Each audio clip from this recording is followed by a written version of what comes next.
Hard work, heart, dedication.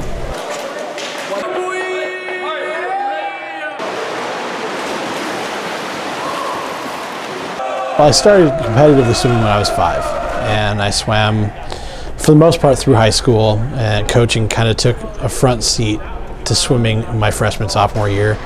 That's just what I know. It's the sport that I know best, and I could coach golf, I could coach tennis, I can coach a lot of different sports that I played as an athlete, but swimming is just something that I've always been drawn to. My name is Mark Van Heist, and I'm the head boys swim coach, assistant girls swim coach. For Kingston High School, this is my 7th season, just finishing it up. I'm going to be going into the 8th as soon as the season's over. The Buccaneer way of swimming, I think it's changed a lot of lives over the past 6 or 7 years. Most of my coaches growing up were major influences in my life, and I just decided that I wanted to do that myself. I try and do my job the best I can. I let the kids know that I work hard and that I'm dedicated to the process, and no matter what, I will be there as their coach, no matter how fast they are and what their goals might be and how successful they are. It doesn't matter. I will be there as their coach. And so really what it comes down to is I just want to be the best I possibly can be for them, and that's what I hope comes across to the team.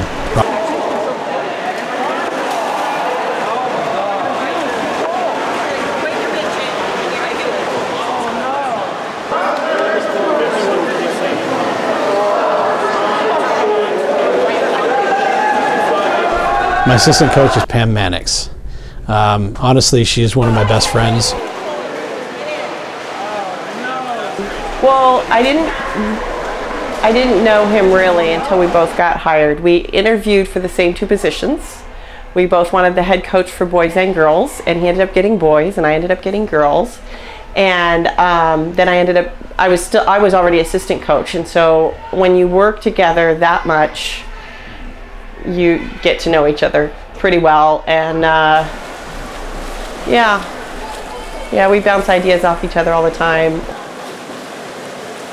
My name is Pam Manix. I'm the head coach of girls swim and the assistant coach of boys swim at Kingston. Oh, do you want these to go to the people on the list that have actually done? Okay, well, I got these. We've just created an atmosphere together that I think fosters a team approach throughout the rest of the team. They see that we are true teammates as well.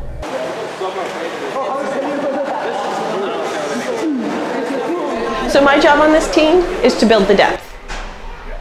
So I take those guys at the beginning and I teach them how to swim and then start moving them up.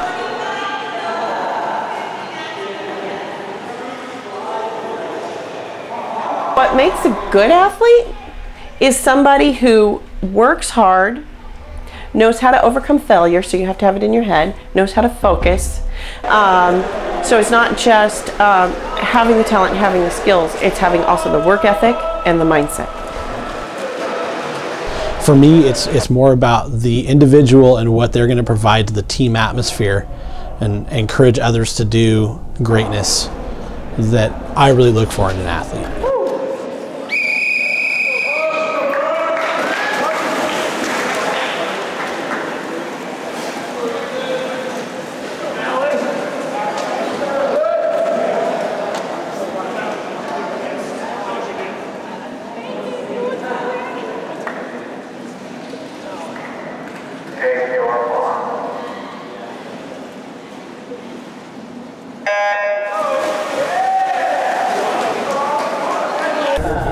Have a seat. Let's talk real quick about the meets this past couple days.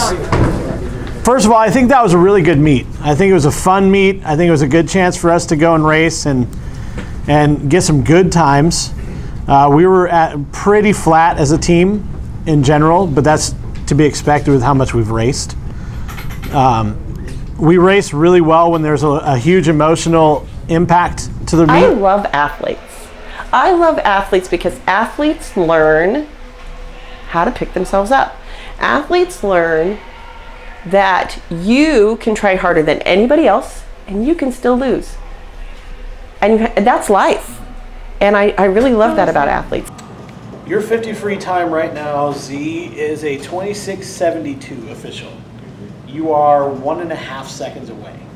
The most difficult part of coaching is when we get to the postseason, telling half the roster that their season's done. As a coach, I want to take everybody to the postseason, but it's just not realistic to do so. I think that's the hardest. I spend a lot of hours doing lineups and things like that, but to me that's actually fun. The hardest part, hands down, for coaching is watching someone's season end when they wanted it to continue. You know the thing about coaching, there's no middle emotional ground. They're either highs or lows. So it is pretty exhausting emotionally to go through those highs and lows for 6 months. I don't think he is. He was in my class. The first group of 4 4-year seniors athletes I had, there was a girls team. They graduated in 2016. There was a big, imposing group of them. And I was really sad to see them go, but then, they check back, you hear from them, and then you have a whole new group. So it's not like it's actually kind of cool to watch them, see them come back after 4 years and they're adults.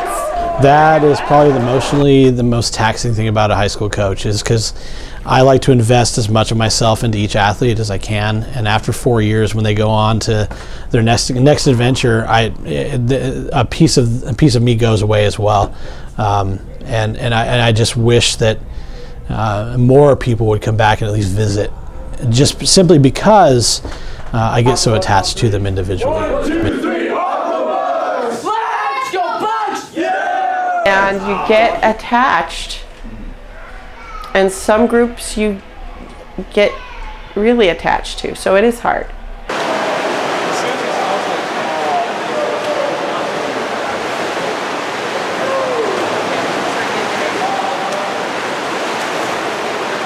I'm super proud of where we are. We've come a long way, and I don't think we're done improving as far as the culture and what the team is going to do. If you guys are winning, you guys have to be good role models.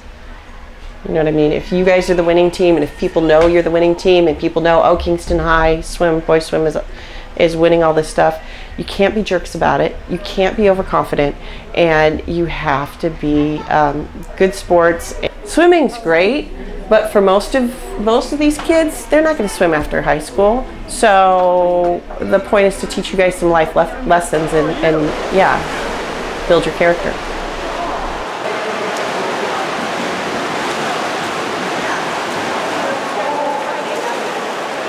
I think they struggle with goals, sometimes being sidetracked from goals, and I think the work ethic sometimes is a struggle. Not everybody wants to work super hard, and I think the ones that do have less struggles other than just pain in practice, but they tend to they're able to overcome. Mark is a really good technician, and he can see things, and he'll show me, and I squint and squint to see it, but he can see it. And he's really good at the season plan. He can hit those tapers really well. And he's putting in a lot of work right now. I don't have a lineup. Everybody keeps screwing up. Honestly, what I've learned from coaching is trust the process. Things can sometimes go sideways. You just have to trust the process, and things usually come back to where you want them to be. As I've gotten older and been around the sport long enough, I realize that not everything's going to go right. It's best if only one of us is upset at the time. So if one of us is upset, the other one has to be the calm one. So I think we tend to, we just tend to balance each other out and try and take turns. If we're both upset, something is terribly, terribly wrong.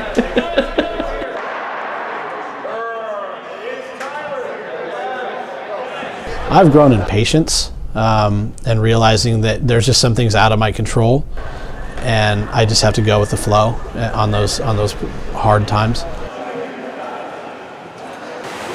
In order to form iron into something awesome and useful, you first have to heat it up, and then you pound it, and you beat it, and then you keep polishing it until you finally have a useful tool. And as a team, we work hard.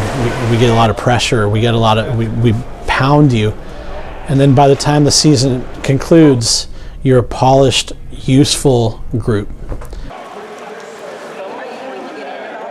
I think the new guys that we have on the team this year that are going to be around for future years are they're going to pick up the torch that the current group of seniors are going to leave for them, and that's a lot of promise, and I'm super excited about that. Bradley went under 26 for the first time there as well. For the 200 freestyle relay, we had 3 guys swim it for the first time. Honestly, it's watching improvement. It's watching athletes come together as a team for a common goal and striving for greatness. Their work ethic inspires me to do my job better and continue to do it. It gives me hope, honestly. It gives me hope for this society. Watching people work hard for something, and it's kind of different than what a lot of people will say about the current generation. They think the current generation is lazy. They talk and they do a lot of social media, a lot of gaming and things like that. But yet I see a different side of the current generation, and it gives me hope for our future.